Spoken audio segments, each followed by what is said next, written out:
Hi friends, అందరికీ నమస్కారం. Friends, Himachal ప్రదేశ్లోని ప్రముఖ పర్యాటక కేంద్రం మనాలిలో జార్ఖండ్ మాజీ సీఎం బీజేపీ నేత చంపై సోరెన్ మనవడు వీర్ సోరెన్ అతనికి 19 సంవత్సరాలు. అతనైతే కనుక మృతి చెందారు.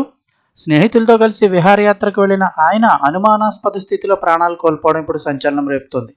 పానీపట్లోని యూనివర్సిటీలో చదువుకుంటున్న వీర్ సోరెన్ తన 5 స్నేహితులతో కలిసి విహారయాత్ర కోసం మనాలి వెళ్లారు.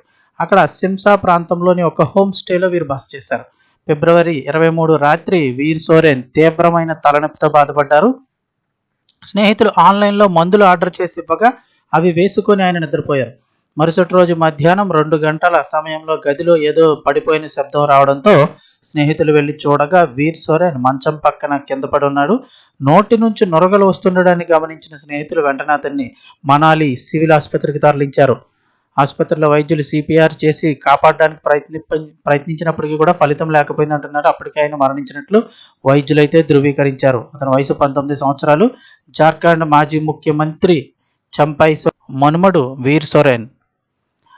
అసలు ఎందుకు ఇలా జరిగిందని చూస్తే ప్రాథమిక విచారణలో వీర్ సోరెన్ శరీరంపై ఎటువంటి గాయాలు లేవని పోలీసులు తెలిపారు. ఎత్తైన ప్రాంతాలకు వెళ్ళినప్పుడు ఆక్సిజన్ స్థాయి తగ్గి వచ్చే ఆల్టిట్యూడ్ సిక్నెస్ దానివల్ల అయితే కనుక మరణం సంభవించవచ్చు అని పోలీసులు అనుమానిస్తున్నారు.